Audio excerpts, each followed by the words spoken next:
Hey there, welcome back to The Empowered Edge, the podcast where we cut through the noise, ditch the overwhelm, and unlock your best self through optimal health, a resilient mindset, and habits that actually last. I'm your host, Jenna Hostetler, registered dietitian, certified neurocoach, and proud obsessor of all things psychology and leadership.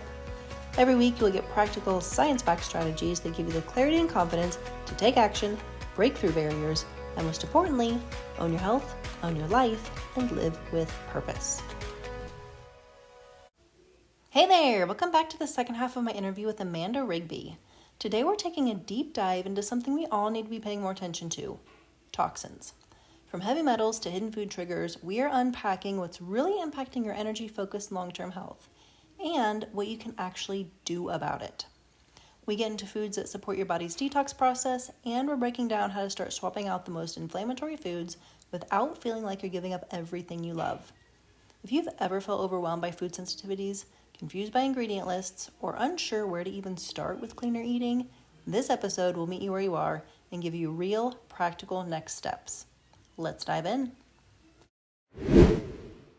So circling back really quick to the toxins, I saw that you have like a heavy metal detox smoothie. Is that right? Mm-hmm. So I don't know. I'm just curious, what's in it and how does it work?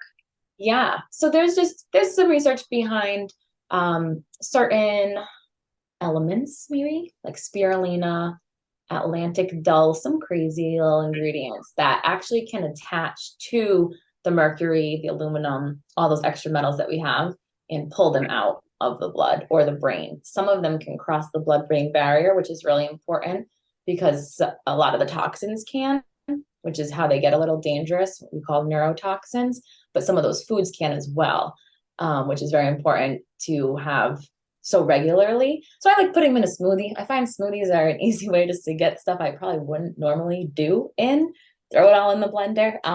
The wild blueberries, different than conventional blueberries, because, trick question, what color are conventional blueberries when you bite into them?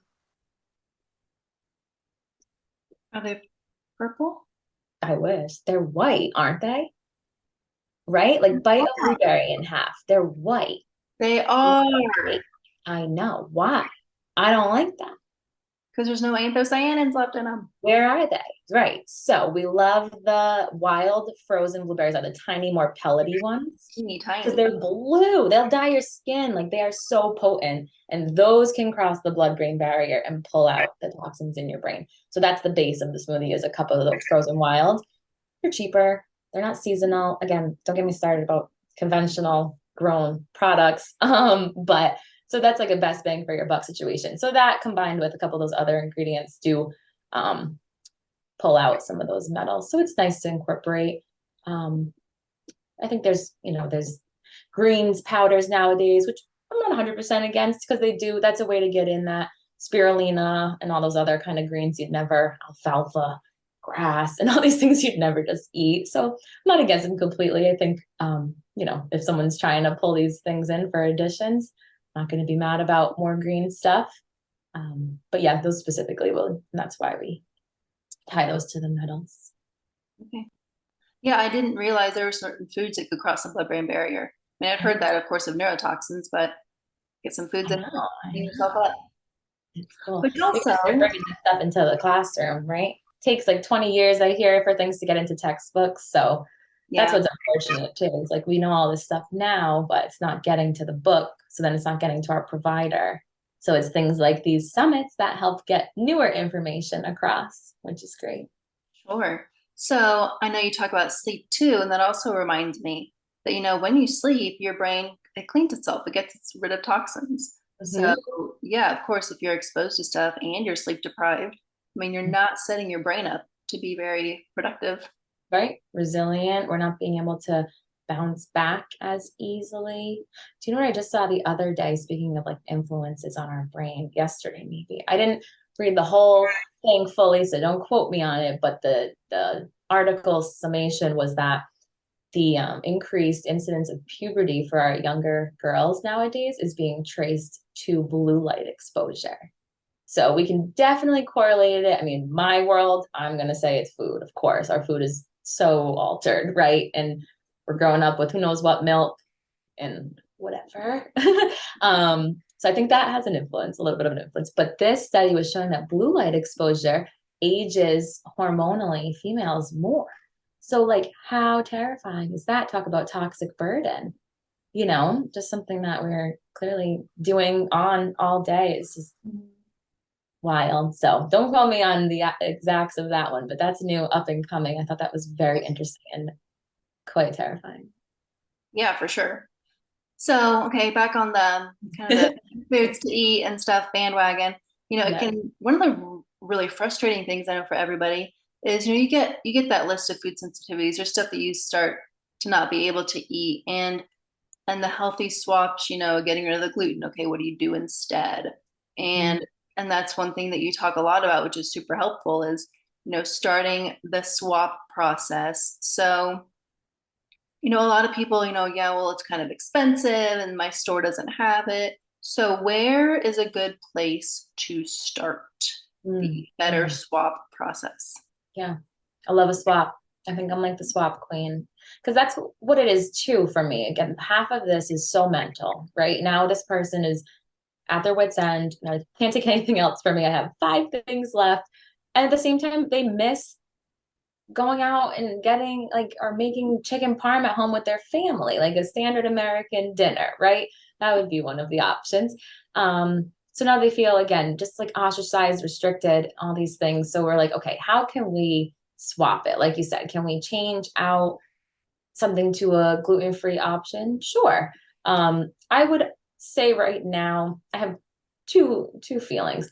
It's easier than ever to find a swap because companies are getting on board and realizing if they're not going to come up with one, we're going to go elsewhere with our shopping dollars because there are great companies now that provide gluten-free alternatives, dairy-free things, low FODMAP products that don't taste like cardboard. So if I'm seeing like Kraft jump on board and they're making dairy-free mac and cheese now because people are noticing, they don't feel as great with the overabundance of cheese. So they're going to go get a different option. So the companies are stepping up, I would say, and giving the consumer more options. Yes, they're probably going to be a little more expensive, but that's going to lead me to my Thrive Market recommendation that I love as an online marketplace that is more wholesale of all those products. So that's where I'm going to get like my chickpea pastas, my oils, my almond flour is a great alternative, things that are naturally gluten free. That's my other thought is that I also think at the same time, people are making gluten free products and able to charge more just for that name. So sometimes I'm not necessarily looking for gluten free cookie because I know there's going to be all of that dollar behind just the buzz of it in a sense. I'd rather look for, and that's kind of what I have a pantry makeover guide that everyone will get, kind of guide you towards what are better options that don't necessarily have to say gluten free, and just by nature they are. And I like to expose people to those options as well because when they feel they get the gluten free, talk for a minute, whether it came from me or their other doctor, or they're like, oh, I've been gluten free, I can't eat anything. I love to go toe to toe with that person, be like, look at all of these naturally gluten free things. I think we are so used to looking for, going down the chip aisle and being like, okay, I can't have Doritos. Where's gluten-free Dorito? And we want to swap things like so closely. That's where I think Thrive Market comes in because, gosh, I should get paid by them, please, for all this advertising. But it is a great website. They have the cheese puffs alternatives that make you feel like you're doing the same thing. If you can't give up that Dorito feeling, you're going to find a great grain-free, dairy-free option there. And that's online, so I find it easy and it's a lot more inexpensive than the store. So I do kind of find myself there continuously. All my patients are shopping there to get their pantry items that they may not otherwise be able to believe they can have or actually have, if they only are buying Doritos or something. But yeah, just swapping out a simple flour like an almond flour, I feel gives so much versatility to someone's diet. They can now make baked goods, they can make their chicken parm, they can bread their chicken and not feel that much of a restriction. And that's when that can stay too. So yes, we ideally want people to be able to bring back some foods, but as I also argued, I don't find gluten to be a central necessity in people's diet. So the less exposure to that protein, the better, in my opinion, just for overall health. So if we can hang out with the almond flour swap, and I just meet people where they're at. When you run out of X, just go right next to it in the aisle, because stores are being better about it. That in the flour aisle, there will be almond right next to the all purpose. Like it's very close to what we're familiar with. So I do feel it's easier now more than ever to find the products and to switch over just as things run out. Just, we're just kind of changing habit. We have such household recommendation or household familiarity with foods that we can't get away from the brands that we've grown up with. But the other ones are right there. We just need to look a little bit past them, but they are there. And I do think it makes a big difference as far as obviously feeling better, but feeling normal. I feel like this person hasn't felt normal in a long time. And this is a way to help them feel like that. Do you ever have to steer people off the track of these cheese puffs are gluten-free and dairy-free, therefore I can eat them more than I would normally eat cheese puffs? My healthy Of vegan. course, and what you have to get Yeah. into is assuming that these things are healthier and not actually paying attention to still what you're eating. Right. No. So of course that conversation would be part of it. It's not a free for all just because it doesn't have these things, but at least there. My like view is always just like limiting our exposure to the triggering foods and to the inflammatory foods. So, how many parts of our day can we swap out so we can just bring that number down from 7 exposures a day to 4 to 3 to 2, to where it's become your new normal of just using almond flour or coconut milk instead. It's just a eventual swap out. Mhm. So if someone comes to you and they're the only person in their family dealing with this, well, and even if they're not, if they're the only person in their family who's really on board with doing these swaps, some people are so, not that it's necessarily a bad thing, but no, I want real pasta. No, I want white bread. No, how does a person navigate that without, cooking twice as much food? Or, here's my food, here's the family's food. Yeah. Is there a good strategy behind that? That's such a valid example of what happens, I would feel, for most families. And that's where we then have to explore like hierarchy of need per se. How severe is this person's situation, right? You're saying this person is committed, unfortunately the only person in their house that maybe has to be or wants to be, but it's them. They're leading the charge for themselves first, which I think is huge. Typically this person is a female. Typically they are the head of the household as far as the grocery shopping and the cooking. So that's a lot of burden for them to now say, I have to eat differently all of a sudden. So I totally hear that and understand where they're coming from. So one, I'd argue the level of need as far as like, did we just run a stool test and you have XYZ, we need to get rid of it. You're going to do some sort of a protocol for those 21 days. We just need to really be focused, right? Sure. Then we're going to have to set some boundaries. Like we're just going to have to, in that instance, family's going to have to get on board. This is for mom. Mom needs to be okay. So the rest of the house is okay. And mom may have to eat a little differently for the time being. Can everyone get on board? Maybe.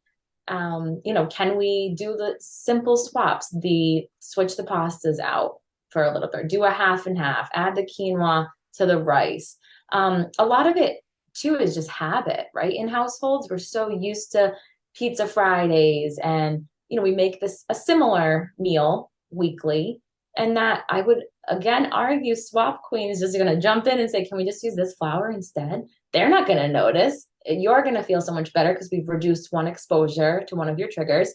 They might not notice. So yeah, I don't think I'm asking the person to eat, I don't know, like cauliflower, everything, right? And then the kids are like, what is this? This is not pizza dough. Like we're not, I don't think it's that extreme or that it needs to be so extreme that we can't just find areas that they really just have to switch something. Because I think they can still have chicken parm. We just gotta rebread it.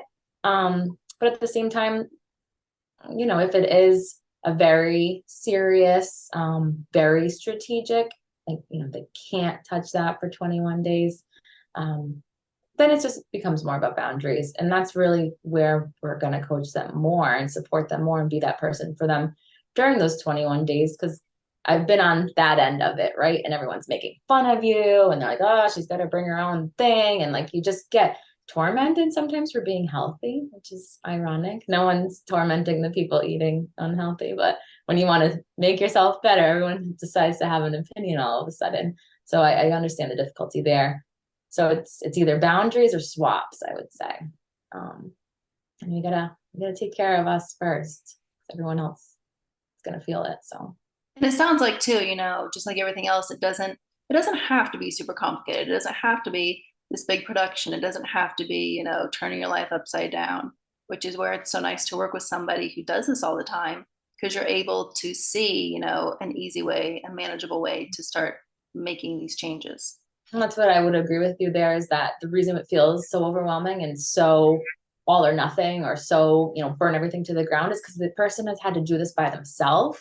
And sometimes you don't know what else to do. There's no guided process. There's no protocol. There's no steps. You don't know what's coming next. So you're just like, I can't touch anything. Or, I'm going to throw everything in my pantry away. I'm like, no, no, no. Like, I don't want you to waste money, overspend money. We're going to meet you where you're at and just piece by piece, like lower our exposures. That's really the theme. Lower our exposures to toxic stuff too. Like we're going to slowly work on what hand soap are you using? Can we next time that one runs out? Let's pick this one. Like little stuff that if, yeah, the average person reads online, you cannot have X, Y, and Z. Watch out for your hand soap. They're just going to rip their whole house open. Their family's like, what's happening? Why did you take away my Bluetooth paste? And everyone's freaking out. And that just creates so much more tension in the household as well, which I don't see needs to be there. Essentially, the person needs that support from us as the practitioner and to be able to get through to their family too and not make them feel so isolated. So I do think it's the marriage of the support that's been lacking the whole time. Sure. And I think, and I wonder too, anytime you go all in and you go deep and okay, totally swap everything in our house, totally swap everything in our food. You can ride that adrenaline and that excitement for a few weeks. And then what? You have to you go back to what you did because it was So much and then some, right? It's like the total restriction that you're just like, give me everything. And that doesn't last either. Yeah, the sustainability doesn't last. It has to be bite-sized, small, manageable pieces to make it lifelong. So what are some incredible things that you've seen transformation wise with someone you've worked with? Mm. I just love gut stuff because it's so impactful. I mean, anywhere from their brain to their belly gets impacted. I've had people come off of antidepressants, like scoring very, very high in the mental area of that symptom survey, that being their highest, arguably, even though they thought they were coming to me for belly problems. When they did that survey, that numbers are off the chart in the mental section. They're on 3 different antidepressants, can't get a grip of their weight, of course, because of the side effects. What's the medication doing to their gut in general? So now that's cascading stuff. They can't think clearly. And to be able to like pull them out of that is life changing, of course. I mean, they're just waking up different. And then the belly stuff, I mean, the stuff that I don't know how, sometimes I will meet with someone for the first time and, get their laid out symptoms. And I just like will hang up with them and go, I don't know how they do this every day. Like I am secondhand depressed for them because this girl is, for example, throwing up every single morning. Everything she eats, she's in the bathroom, like immediately. These people don't leave their house anymore. So I have someone recently, I mean, we've probably been working together for maybe 6 weeks. And when I tell you she's vomiting every day, now she's not. I mean, that's significant life change because she was depressed and staying inside because she was vomiting every morning from who knows what. Wait till we saw her stool test light up, right? Every section was lit up. How would we have known that she had bugs, parasites, H. pylori, E. coli, like all of this stuff going on? So we fixed it. We got rid of it. And now she's okay and she can wake up. Like just significant. Those are really dramatic, big changes. But it's the things that, because we then reintroduce the symptom survey, a couple 12-ish weeks later, we have them rescore, and that's where we see that big significant drop. And the person goes, wow, like I didn't realize I shouldn't be sniffling while my eyes shouldn't be dry anymore. So just that stuff is the day-to-day pesky things that they're itching, that they're sneezing, that can be released from them. And they're just different people now. So from little things to that, to those big, daily significant events, the gut is the place to work to get those handled. And it's very rewarding on both ends. I can imagine. It's really cool. Emotional spectrum you go through in a day. Holy moly. Yeah. Right. I know. It is. It's a lot, but it is very, very rewarding. Sure. And fun at the same time because we play detective, right? There's no clear answer, but you're always piecing together people's history, timelines, combined with the food, right? The food ends up being like almost a second thought to just figuring out their day to day. So it's very cool to see a human like that. And I think they feel very seen and heard for the first time, which is important.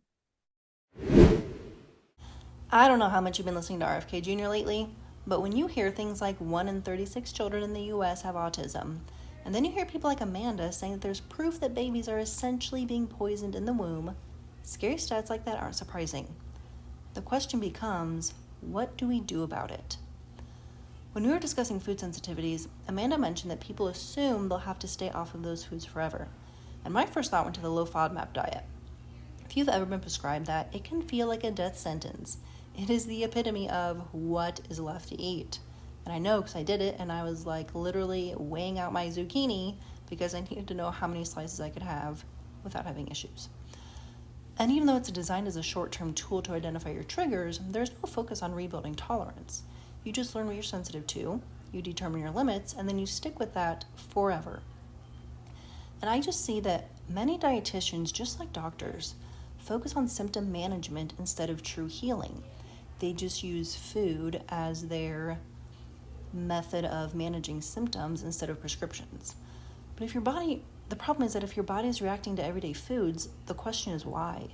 Because learning which foods your body isn't tolerating and then just avoiding them doesn't address the fact that you should not be sensitive to these things in the first place. It can be so easy to forget that our bodies are designed to be resilient and work with nature. Our perfect bodies, created by God, are capable of far more than we realize. So when I hear about something like a detox smoothie with wild blueberries and spirulina that can cross the blood-brain barrier and clear out toxins, it's incredible, but it's not surprising. Or when I learned that while we sleep, our brain releases chemicals that flush out toxins and prevent Alzheimer's, it's just a reminder of how incredibly powerful our body is. I truly believe that there is a natural solution to any of the crazy, evil, dangerous things that we humans can create. I mean, the fact that there are natural substances, and I'm totally blanking on what they're called right now, but there are natural substances that bind to the spike protein in the jab and eliminate them from our bodies. And it's just phenomenal. Our bodies are designed for resilience. The right foods, the right nutrients can support it in ways that science is still catching up to. So your homework for this week is to go to your grocery store, grab some frozen wild blueberries, I like Wyman's, take action on a detox smoothie, stay empowered with your health, and I'll see you next time. Okay, now before you pop off, make sure you subscribe so you don't miss the one episode that could change your life. And give us a 5-star review if you learned something new today. If you want to check out all the awesome free guides, templates, and resources I've given away on this podcast, go to theneurodietitian.com/resources. You can grab anything you want, but only if you'll do it. Because information without implementation is worthless. And here at The Empowered Edge, we're action takers, not excuse makers.